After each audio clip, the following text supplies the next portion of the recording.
Guys, eto ang magiging ulam namin ngayon. Kasi karaan ng Pasko, may mga tira-tira pa na rib roast, mga kung ano-ano. Kaya ito parang nasabik ako sa adobong manok. Ito, igigisa lang to ng parang adobo lang, regular na adobo lang para hindi na masyadong conflict. Tapos, teternuhan lang namin ng ginisang sayote. Na Ayan. walang sahog. Walang sahog yan, Ginisa lang sayote yan. Masarap Simpleng yan. ulam. Masarap yan. Yun. Yun na lang ang kakainin namin ngayon. O, sige guys, O, sige, ako na guys. magigisa. Habang nag-i-impake siya ng mga dadalhin sa Pilipinas kasi uwi na kami ng Marso. Happy New Year sa inyong lahat. Thank you so much. Para sa aking mga subscribers, viewers, silent viewers, supporters, relatives and friends. Maraming salamat sa inyo sa inyong pagsuporta sa akin. Naway ipagpatuloy nyo ang pagsuporta sa YouTube channel ko. At para lagi tayong nagkakasama-sama. Okay? So, maraming salamat again. Thank you very much, dear Lord, for every blessings. Thank you so much, friends. Okay? Maraming salamat sa inyo. Happy New Year! I love you all! Okay guys, luluto na ako.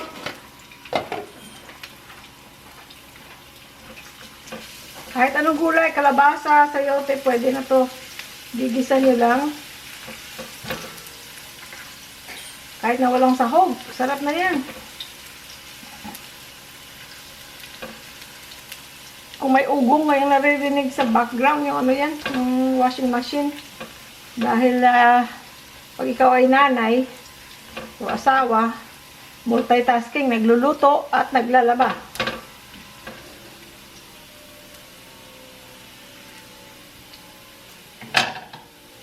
Yun, bawang, ito sibuyas.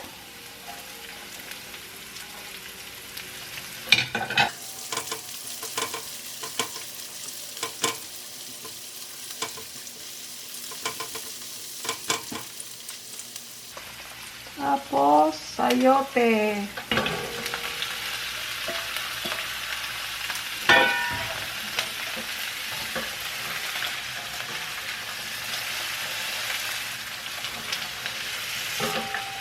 Niluluto din ba kayo nito? Yung sayote na walang sahog. Sarap. Kahit yan lang. Yung, dagdagan natin pa. Ay, napasok talaga. Ano lang, pang kulay. At linamnam. Pwede rin toyo kung walang liquid seasoning.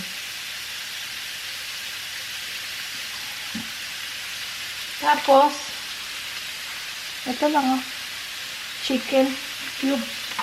Pampalasa, kung walang kang manok, pwede na to.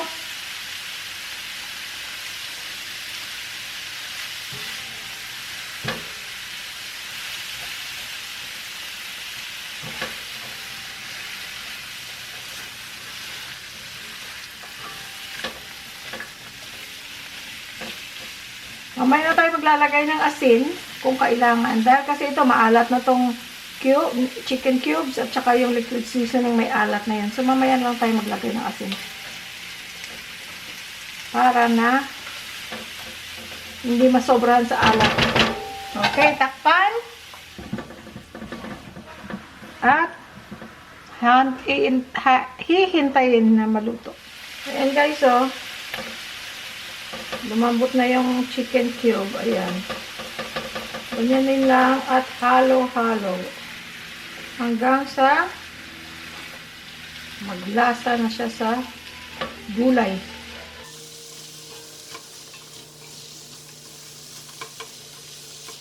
Pwede rin gawin sa upo. Yung kalabasa. Taklaban ulit.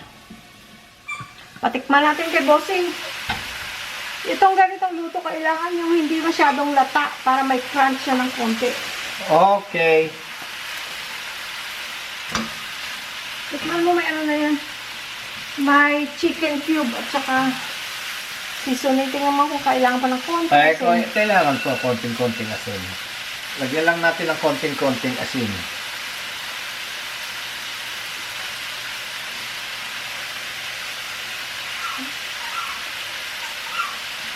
Yan. Okay na yan. Ganyan kami magluto. Ako tiga-gisa.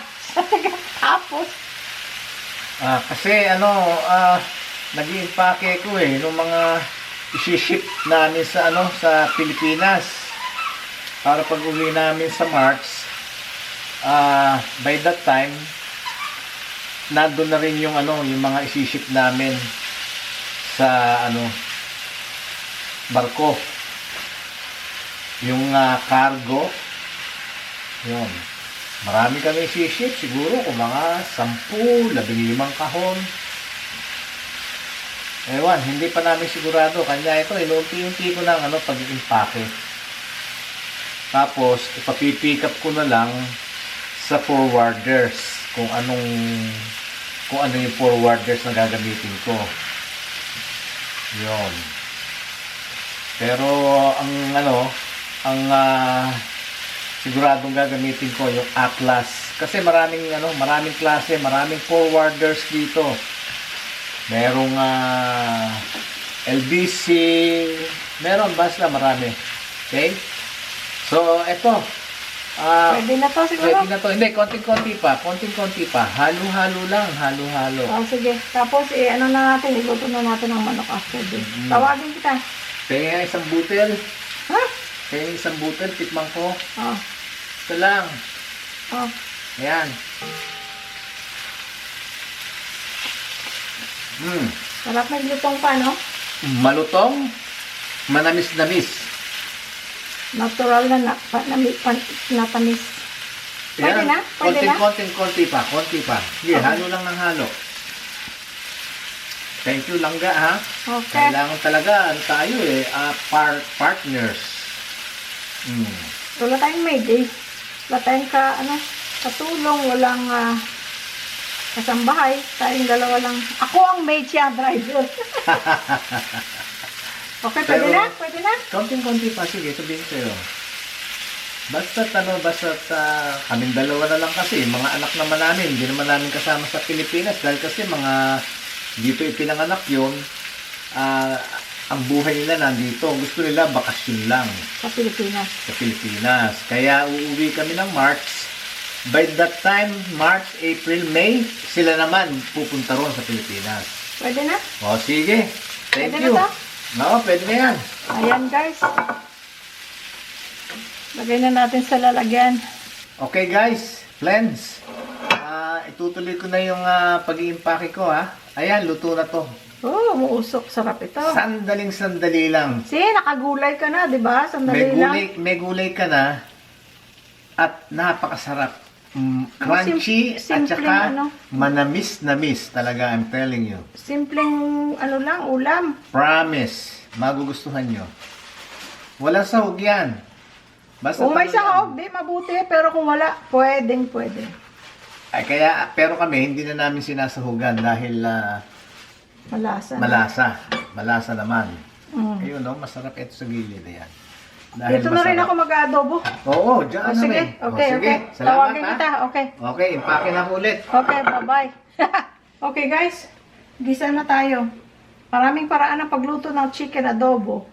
Kahit kami, ilang version. Kung anong type mo that day. Medyo manamis-namis, medyo maanghang, or regular na adobo. Ito regular lang. Lagay natin ang luya, pampaalis lansa. Sa mga kaibigan ko dyan na English speaking lang. Oh, ginger. This is how you cook adobo. Chicken adobo. Ginger. If you don't like ginger, it's fine. You can opt out on the ginger.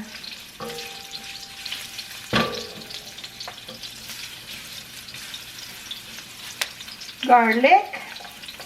You can do minced or big pieces like that. If you like to eat garlic, then make it big pieces like that.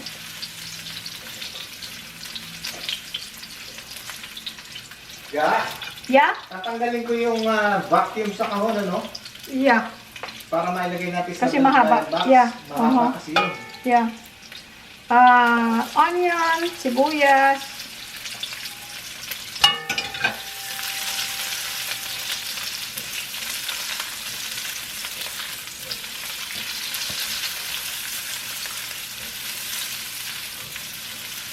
And then, we have chicken wings. Masarap sana kung may gizzard or liver. Kaya lang, wala. Maubos na yung gizzard namin. Tapos, minsan dito mahirap maghanap ng chicken liver. Hindi maganda minsan. Napupudpud. Pero masarap. Gusto namin mga buto-buto. Kaya yan, wings.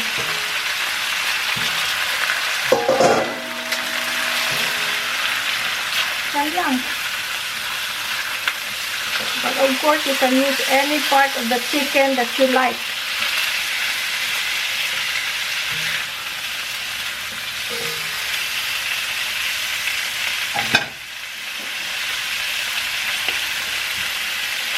Let's do ground black pepper.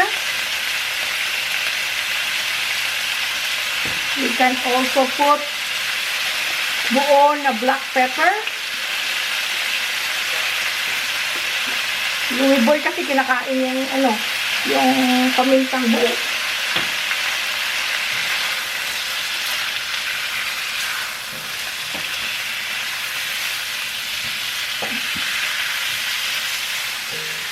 Pakutsa muna natin, no?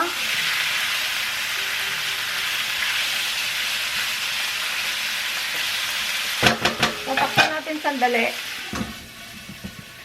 Okay guys, tingnan natin. Okay, samputsa, samputsa.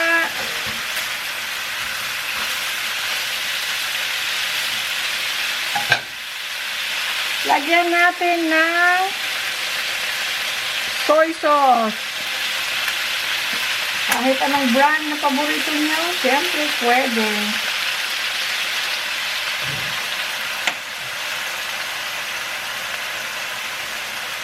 Lagyan na rin natin ng Knorr chicken cubes. Dapat nakikita to ng Knorr eh. Paborito namin itong Knorr eh. Balang araw, no? Mapansin ng Knorr. Bibigyan tayo ng Knorr. Okay. Baka naman. Okay, ayan. Ay. Tapos, halo-halo muna. Kasi pag naglagay tayo ng suka, hindi muna natin pwedeng haluin. Sabi nila, nahihilaw daw ang suka. Pero minsan ako nakakalimutan ko. Okay naman. Gusto ko yung maasim-asim na adobo. Ayan. Tansya-tansya lang yan lahat.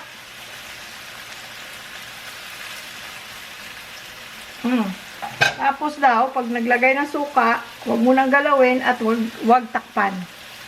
Hanggang kumulo. Ayan, kumukulo na. And then, pahaluin, tatakpan natin. Tapos, palalambutin. Ayan na, haluin natin ulit. Tapos, walang tubig, di ba? Magtutubig lang naman lang siya. Pag kailangan mamaya, pwedeng dagdagan. Tapos, depende kung anong gusto mong adobo. Pag natuyo or may sabaw ng konti. Kami gusto namin na may sabaw dahil nilalagay sa kanin. Takpan natin.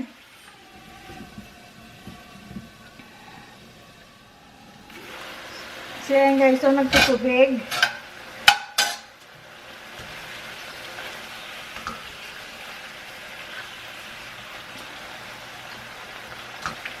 Pero dadagdagan ko siguro ng konti dahil gusto niya ng may sabaw para sa kanin. Ito guys, lagyan natin konting tubig para may lalagay tayo sa kanin natin. Ito yung ulam na hindi tayo nagsasawa, ano? At least once a week siguro nag-adobo kami. Kahit isda, adobo at ang luto namin minsan. Okay. Pakukuloy natin. Naku, masarap. Ang bango. Ang bango. Pero hindi pa luto guys. Palambutin natin ng konti, no? Tikman na natin. Sarap na. Pero hindi pa to, tapos.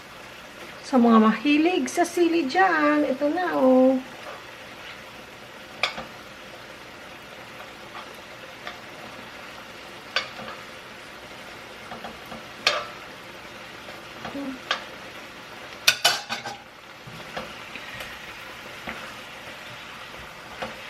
Diba guys, ganyan o yung sabaw. Yung sauce niya, sarap niya sa kanin. Kahit nga, yan na nga, ang ulam na, diba? Pero minsan din, pag nag-adobo kami, tuyo, pinatuyo. Depende sa mood. Okay. Pakuluan pa natin. Friends, eto na. Ipa-final na natin. Ayan. Naku ko. Ang sarap nito. This is my fave. One of my fave. You know what? Lagyan natin ng konti pang Gusto mo ng sabaw, di ba? konting-konti pang sabaw. Mas ganda yung medyo nalalasahan mo yung sabaw sa kanin. Ilagyan ko na yan. Ihuhulog na natin Dinagdagan ko niya ng sili. Ayan. Ayan. Tapos, Tikman mo nga kaya. Tingnan mo muna kung ano. hindi, magbabago rin yan dahil kasi Yeah, I know, lalagyan pero ng tubig. Oh! Sarap! Yan. Konti pang suka. Okay. Sige, ganun kami magluto. Kasi talaga akong final taste. Konting suka. Yan ang tinatawag na partner, di ba? Yan. Tapos Kuluin nito, muna. Kuluin muna. pakukuluin muna. At tatakpan. Tsaka natin na tatakpan. At Tapos the same time, final na yon. Kundi pang tubig. Gusto ko sabaw. Okay, konti pa. Ayan. Sarap yung sinasabaw sa kanin. I know, gusto ko nalalasahan ko yung sabaw sa kanin. Kung ano yung kinakain ko. Pero not exactly na para sabawan. Hindi naman nilaga o sinigang. Sauce, lang. yeah. Friends, ito na. Ito na ang final. Ayan. Yan may sabaw ng konti. Yan ang gusto ko. At least nasasabawan natin yung kanin. Kahit na kanin lamig ang ulam nyo, edi malalagay nyo nitong sabaw, masasabawan yung konti. Ang kaning lamig ang ulam. Kung kanin lamig ang kakainin nyo. Kaya mabuti yung dalawa. At least pagka may mali, na i-correct ng isa. Tikman ko ngayon final na final to. That's it. Pansit. Wala na idadagdag. Kung hindi, ipe-plating na natin at kakainin na natin dahil gutom na ako. Okay? Ayan guys. Ipe-plating na natin at kakain na tayo at gutom na ako talaga. Alright. Thank you so much. Maraming salamat sa inyong panunood. At salamat sa Panginoon Diyos at binibigyan tayo ng biyaya upang magkasama-sama kahit na dito sa YouTube or kahit na sa comments, sa chat. Maraming salamat Panginoon. Thank you so much. Happy New Year, guys! Happy New Year to all. Tandaan, kung anong meron, gawa ng paraan na maging masarap. Huwag nang maghanap para hindi tayo ma-stress. I love you all. Love you all. Bye-bye! Bye-bye.